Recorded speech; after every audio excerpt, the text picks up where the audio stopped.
Bom dia, que bom nos reencontrarmos nessa manhã de terça-feira para a realização de mais um programa Opção para a Vida. Você, dentro de instantes, terá a oportunidade de ouvir este que vos fala e no bloco seguinte, bloco Curiosidades Bíblicas, o pastor Robson estará falando mais uma vez sobre a sua viagem às igrejas apocalípticas.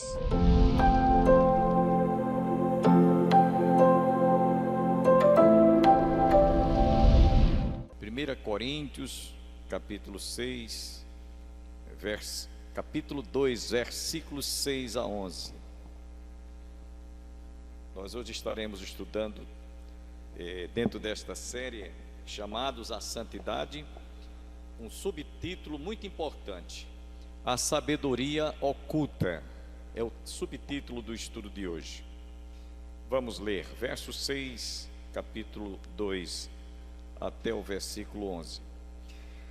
Entretanto, expomos sabedoria entre os experimentados, não porém a sabedoria deste século, nem a dos poderosos desta época, que se reduzem a nada.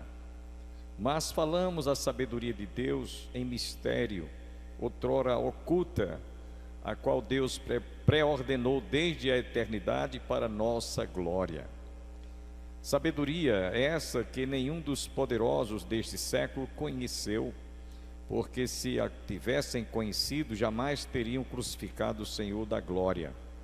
Mas, como está escrito, nem olhos viram, nem ouvidos ouviram, nem jamais penetrou em coração humano o que Deus tem preparado para aqueles que o amam. Mas Deus nulo revelou pelo Espírito, porque o Espírito a todas as coisas prescruta, até mesmo as profundezas de Deus. Porque qual dos homens sabe as coisas do homem, senão o seu próprio Espírito que nele está? Assim também as coisas de Deus, ninguém as conhece, senão o Espírito de Deus. Amém? Vamos curvar as nossas frontes e vamos orar. Pai, queremos te render ações de graças por essa oportunidade, quando nós subimos à tua casa, embora a chuva que cai sobre a nossa cidade, a noite fria, que muitas vezes nos deixam acomodados, aqueles que muitas vezes preferem ficar em casa do que subir à tua casa, pedimos que mesmo assim eles sejam alcançados através do nossa rede social. Abençoe a cada família, cada coração, e fala-nos através desse estudo da tua palavra. Nós nos colocamos em tuas mãos para que o Senhor se instrumentalize daquilo que o Senhor já colocou em nossos corações, em nossas mentes, para transmitir a tua igreja. Essa é a oração que nós te fazemos, em nome de Jesus. Amém. Eu quero pedir aos irmãos que continuem com as suas Bíblias abertas, porque nós vamos hoje estudar esse assunto que é de suma relevância: a sabedoria oculta. É o que Paulo vai tratar nessa noite conosco, podemos assim dizer, porque nós estamos com a palavra aberta, escrita, inspirada, verbal e plenariamente pelo apóstolo São Paulo sobre este assunto, né? Então, meus irmãos, no estudo de hoje nós vamos aprender e vamos ter um conhecimento sobre a sabedoria oculta. Esse é o título, né? Devo lembrar aos irmãos que há duas vertentes, podemos assim dizer, que tratam da sabedoria: a sabedoria humana e a sabedoria divina, né? A sabedoria humana, ela é racional, ela se desenvolve através da razão e da lógica, enquanto que a sabedoria divina, ela se alcança pela fé, por ser divina, porque é espiritual. E aquilo que é espiritual é transcendental.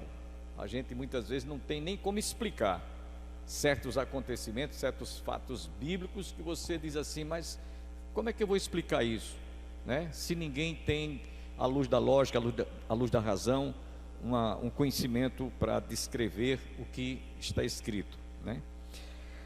Aliás, no capítulo 12 da carta, dessa mesma carta, versos 1 em diante, Paulo está falando sobre os dons espirituais, e ele afirma Ele afirma: não quero, irmãos, que sejais ignorantes. No verso 4 do capítulo 12, ele declara que os dons são diversos, mas o Espírito é o mesmo. Inclusive nos versículos 8 e 9, ele diz que é dada mediante o Espírito da palavra, da sabedoria. Então é um dom de Deus, essa sabedoria divina, espiritualmente falando. A gente só pode entendê-la, discerni-la, compreendê-la pela fé. Então ele diz que o Espírito foi dado, né? O Espírito da sabedoria, mediante a palavra da sabedoria. A outro, segundo o mesmo Espírito, a palavra do conhecimento. A outro, do mesmo Espírito, a fé, dons de curar. A outro, dom de operações de milagres. A outro, profecia. A outro, discernimento de espíritos. E a uma variedade de línguas. E a outro, capacidade para interpretá-las. Mas no versículo 11 ele diz: mas um só e o mesmo Espírito realiza todas estas coisas, distribuindo-as como lhe apraz a cada um individualmente. Então, dentre esses 9 dons que estão aqui, o que encabeça esses dons é o dom da sabedoria. Sabedoria é o que nós vemos, né? O dom da sabedoria é como se estivesse dando assim o pontapé inicial. A porta a porta se abre com o dom da sabedoria. E por que o dom da sabedoria? Porque o dom da sabedoria, irmãos, só é experimentado pela fé, por aqueles que creem. Os que não creem, eles não terão a menor compreensão sobre o dom da sabedoria. E por que a gente está tratando disso? Porque o estudo de hoje tem como título a sabedoria oculta. E que sabedoria oculta é essa? Vamos aprender nessa noite, né? Esse dom da sabedoria é transcendental. Por isso Paulo vai mostrar que somente os crentes conhecem essa sabedoria. Os crentes que um dia nasceram de novo, aquelas pessoas que um dia nasceram de novo. Porque desde a queda o homem perdeu essa sabedoria, perdeu esse conhecimento. Lá no Éden, o homem perdeu essa sabedoria. Ele só ficou com a sabedoria racional, lógica. Mas essa sabedoria de se relacionar com Deus, ele perdeu. Tanto é que quando os nossos pais pecaram, eles foram se esconder entre as folhas, cobrir a nudez. E o Senhor perguntou: onde estás? Né? O que fizeste? O que estavas fazendo? Né? Então eles se esconderam por causa do pecado, que ali passou então a bloquear o conhecimento, a intimidade que ele anteriormente tinha com Deus. Eles perderam o vínculo da sabedoria. E essa sabedoria, ali no Éden, Deus já programou. Essa sabedoria oculta foi programada lá no Éden. Como assim, pastor? Vocês devem estar lembrados que quando os nossos pais caíram e pecaram, eles procuraram cobrir a nudez com folhas. Mas o Senhor providenciou o sacrifício de um cordeiro, cuja pele cobriu a nudez deles. Então ali começou a primeira profecia messiânica, a primeira profecia a despeito do Cordeiro de Deus, que haveria de ser imolado, que haveria de ser sacrificado, para que nós pudéssemos estar vestidos de Cristo. Por isso que Paulo diz: despojar dessa velha natureza que nós desde a queda recebemos. Então, essa sabedoria oculta, ela teve ali um vislumbre de quem se tratava, ou como seria desenvolvido o conhecimento, até chegar o dia em que Jesus haveria de vir ao mundo. Então, nesses versículos 6 a 11, ele faz uma ampla comparação entre a sabedoria divina e a sabedoria humana, e ao mesmo tempo ele dá uma demonstração da incapacidade desse homem, depois da queda, de conhecer as coisas concernentes a Deus, de ter intimidade com Deus, de conhecer a verdadeira sabedoria, a qual só é conferida, só é nos outorgada através do Espírito Santo de Deus que nos foi dado. O homem natural não conhece essa sabedoria oculta, ele não teve conhecimento até Jesus vir ao mundo, até Jesus nascer. E aí, meus irmãos, quando o Espírito Santo de Deus veio, ele teve uma tríplice missão. Ele veio para convencer o homem do pecado, da justiça e do juízo, porque ele veio revelar aquele que haveria de vir para salvar e transformar o homem.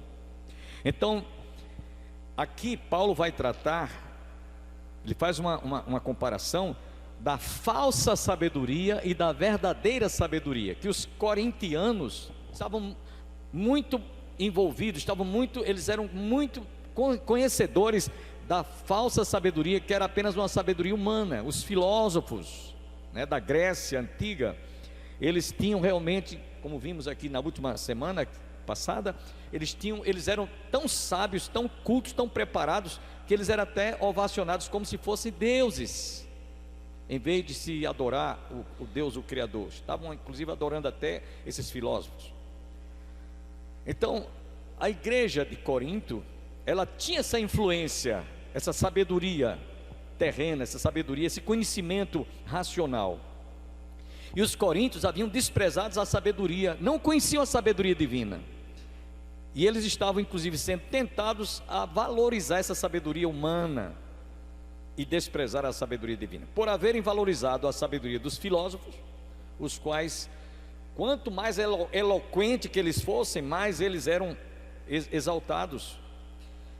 E eu estava preparando esse estudo e comecei a pensar, para vocês terem uma ideia. Foi uma coisa que me veio à mente. Aqui em Campina Grande, quando eu cheguei em 1975, eu, em pouco tempo, pude então entender a sociedade, né? Os homens que se destacaram na cidade de Campina Grande naquela época, em 1975, faz tempo, né?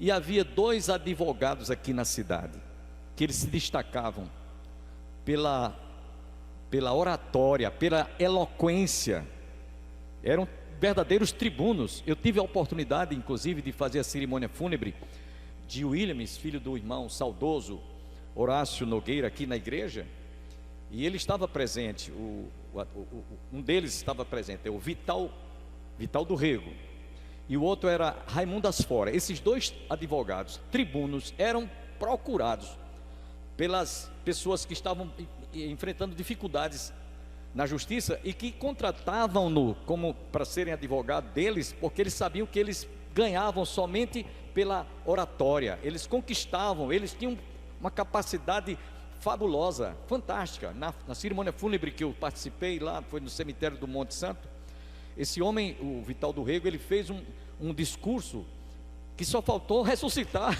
o morto. Todo mundo ficou impressionado com as expressões dele, parecia que esse homem estava ressuscitando o morto, uma eloquência, né? Pois bem, eu estava preparando esse estudo e me lembrei que eram assim como se comportavam os filósofos da época. Eles eram ovacionados, eles eram procurados, eles eram homens famosos pela oratória, pela eloquência, pelo dom da palavra que eles tinham, né? De persuasão, de convencer. Por isso que eles eram exaltados muitas vezes como se fossem deuses. Não estou menosprezando nem deixando de considerar os demais advogados da época, porque havia também outros tribunos, mas esses 2 se destacaram muito. Os irmãos mais antigos aqui devem estar lembrados deles, né? Irmã Aurizete, creio que se lembra, irmã Salete, os demais, né? Eram tribunos de você, quando ia para um júri, você ficava impressionado. Eles tinham uma capacidade enorme de persuasão. Então, eram assim os filósofos da época em que estavam lá em Corinto, né? E infelizmente, meus irmãos, muitas pessoas se impressionam com a oratória, né? Se impressionam com aquilo que eles falam, com aquilo que eles transmitem, como se fosse realmente algo que não era para que ninguém desprezasse, ninguém desconsiderasse o valor das suas palavras. Então, diante disso que eu estou mostrando aqui a vocês, Paulo chega em Corinto falando sobre o Deus que eles não conheciam lá em Atenas, quando ele estava no Areópago. Ele viu no Areópago muitos altares erigidos a muitos deuses. Alguém já disse que havia mais deuses do que adoradores em Atenas. E Paulo então encontrou um altar lá que estava escrito ao Deus desconhecido, porque eles imaginavam, a gente pode ser que deixe de adorar um Deus aí que a gente não conhece, e ele, para não se sentir adorado, não se sentir que não tenha sido adorado por nós, vamos erigir esse altar e vamos adorar esse Deus desconhecido. Então Paulo aproveitou essa oportunidade e disse: olha, esse Deus desconhecido que vocês não conhecem é o Deus que eu vou falar sobre ele. E Paulo então falou e pregou, e se converteu o Areopagita, o Dionísio e outra Dâmaris também se converteram através da pregação de Paulo lá em Atenas. Então Paulo chega em Corinto e encontra lá os corintianos sem ter o conhecimento da verdadeira sabedoria. Ele só conhecia a sabedoria racional, intelectual dos filósofos. E Paulo então aproveita para falar sobre a sabedoria oculta, que é o título desse estudo de hoje. Então vamos aqui ao estudo a partir do versículo 6. Aqui foi só a introdução, né? Então no versículo 6, continue com a sua Bíblia aberta. Ele diz: entretanto expomos sabedoria entre os experimentados, não porém a sabedoria deste século, nem dos poderosos desta época, que se reduzem a nada.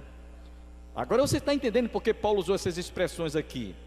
Entretanto expomos sabedoria entre os experimentados, não porém a sabedoria deste século, nem a dos poderosos desta época, que se reduzem a nada. Essa sabedoria que vocês conhecem aqui, ela se reduz a nada, isso não vale nada. Vocês precisam de conhecer a sabedoria oculta. Eu estava lendo também, preparando esse estudo, a Bíblia na linguagem de hoje. Escuta bem o que aqui diz aqui esse verso 6. Contudo, quando estou entre cristãos já maduros ou amadurecidos, falo com palavras de grande sabedoria, porém não aquela sabedoria que é aqui na terra, nem aquela sabedoria que apela para os grandes homens deste mundo, que estão condenados a perecer. Então essa expressão que Paulo usa, entretanto expomos sabedoria entre os experimentados, ele estava falando para os cristãos que já tinham sido alcançados, estavam familiarizados, porque conheciam a verdadeira sabedoria, que para o mundo era oculta.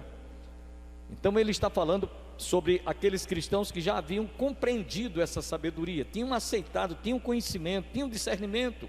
Então Paulo está se dirigindo aos cristãos espiritualmente maduros, mostrando-lhes que os poderosos, quem são esses poderosos que Paulo faz aqui? Os poderosos deste mundo não conhecem, estava se referindo aos filósofos, estava se referindo aos governantes, às autoridades que não conheciam a verdadeira e autêntica sabedoria.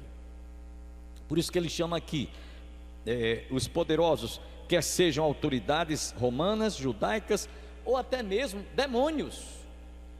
E eu quero abrir aqui um parênteses aqui para falar, vou pegar aqui um gancho aqui sobre questão de demônios. Vocês se preparem que brevemente vai sair uma onda mesmo, mundial, de OVNIs, objetos voadores não identificados, e ETs, ou extraterrestres, que não passam de demônios encarnados, certo? Demônios que vão tomar forma corpórea, física. Brevemente a gente vai ver isso, você vai ver isso na mídia, na televisão, em tudo que é de lugar. Então tenha cuidado para você não ser enganado. E aí, por isso que Paulo diz aqui, quer sejam os poderosos, quer sejam autoridades romanos, judaicas ou demônios, eles exercem poder e sabedoria terrena, a qual é diferente da sabedoria que vem lá do alto, conforme Paulo diz escrevendo, Tiago diz escrevendo no capítulo 3, versos 13 a 18, que eu vou ler logo mais. Então você vai ver a diferença entre a sabedoria terrena e a sabedoria divina. A sabedoria terrena, repetindo, só para que fique bem gravado, ela é transmitida e ela é aceita, ela é compactuada racionalmente, logicamente, à luz da razão, à luz da lógica. Por isso que você vê às vezes certas pessoas que são sábios, sapientíssimos em conhecimento, e são pessoas realmente que adquiriram sabedoria humana, mas eles não conhecem a sabedoria divina. Eles não conhecem a sabedoria que vem lá do alto. E eu quero dizer também aqui uma coisa para vocês: as universidades estão cheias, Clara, cheias de professores que apenas têm um conhecimento intelectual. E quando a gente vai falar sobre Deus para eles desprezam, eles escarnecem, eles zombam, eles não aceitam, eles criticam. Eles dizem que nós somos rétrogos, que somos atrasados, que não avançamos, que não temos uma formação cultural à altura de superar, para eles, entre aspas, superar a ideia de Deus, na cabeça deles, não é? Então o que é que Paulo diz aqui, o que é que Tiago diz no capítulo 3, versos 13 a 18? Tiago capítulo 3, versos 13 a 18, ele diz: quem entre vós é sábio e inteligente? Mostre em mansidão de sabedoria, mediante o condigno proceder, as suas obras. Se pelo contrário tendes em vosso coração inveja amargurada e sentimento faccioso, nem vos vanglorieis disso, nem mintais contra a verdade. Esta não é a sabedoria que desce lá do alto, antes é terrena, animal e demoníaca. Pois onde há inveja e sentimento faccioso, aí há confusão e toda espécie de coisas ruins. A sabedoria, porém, lá do alto é primeiramente pura, depois pacífica, indulgente, tratável, plena de misericórdia e de bons frutos, imparcial, sem fingimento. Ora, é em paz que se semeia o fruto da justiça para os que promovem a paz. Aqui nós vemos 8 qualidades que Paulo descreve, Tiago descreve sobre a sabedoria que vem lá do alto. É por isso, irmãos, que a gente às vezes, quando está diante de certos indivíduos que eles têm um conhecimento apenas cultural, eles têm apenas um conhecimento cultural, e a gente vai falar do conhecimento que nós temos acerca de Deus, eles nos ridicularizam, porque somente aqueles que têm suas mentes abertas, seus corações para crer pelo Espírito Santo, é que são alcançados por essa sabedoria oculta.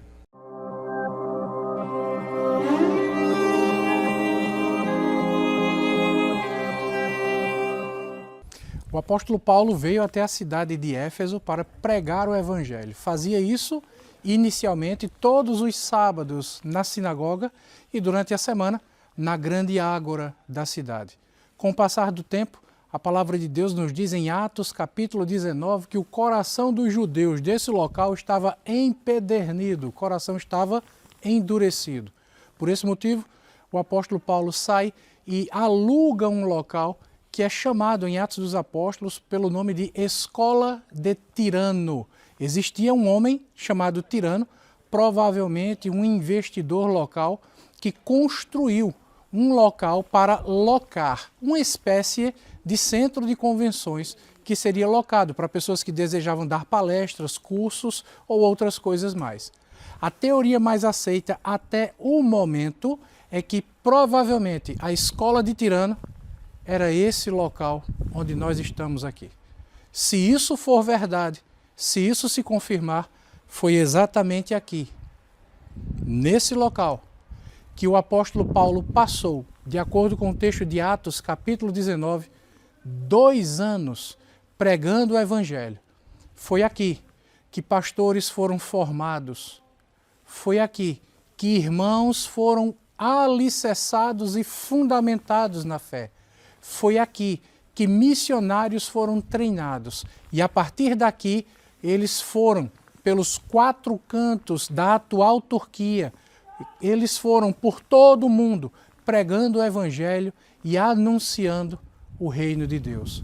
Irmão, que emoção estar nesse lugar.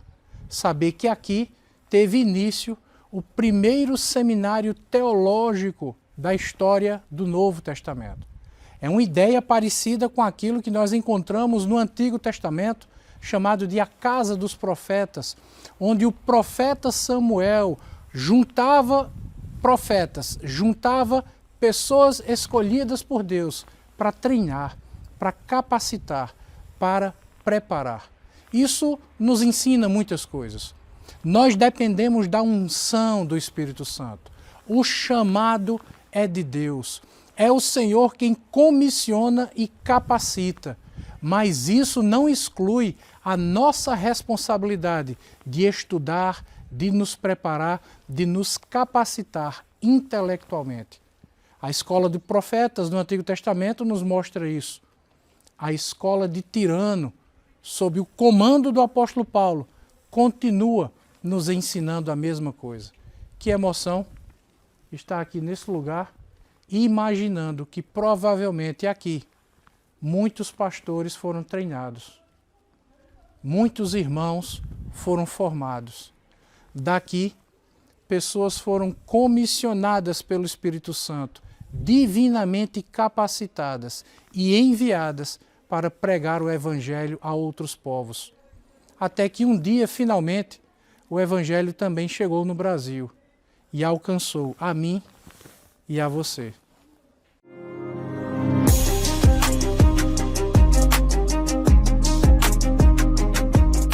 Amanhã você está convidado a ouvir a conclusão desta palavra ministrada por este que vos fala, como também no bloco Curiosidades Bíblicas, o pastor Robson.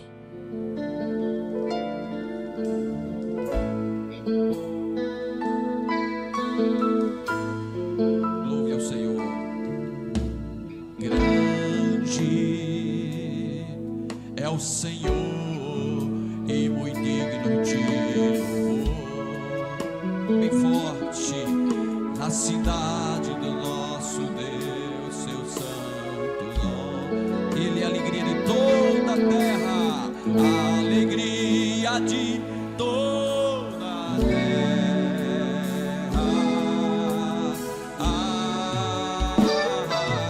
Grande é o Senhor em quem nós temos a vitória e que nos ajuda contra o inimigo. Por isso diante dele nos prostramos essa noite. Por isso diante dele nos prostramos. Prostre-se todos ante sua presença nessa noite. Queremos o seu nome engrandecer e agradecer-te por sua obra em nossas vidas. Confiamos em seu infinito amor, pois só tu és o Deus eterno sobre toda a terra. Quero ouvir você dizendo isso novamente. Grande é o Senhor. Grande é o Senhor, muito digno de louvor ao Senhor, na cidade do nosso Deus, seu santo nome. Ele é a alegria de toda a terra, a alegria de toda a terra.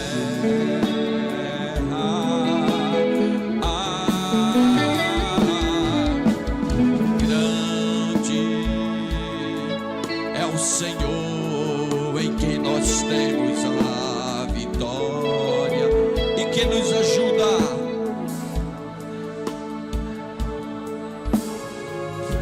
Por isso diante dele nos prostramos nessa noite, de dele nos prostramos.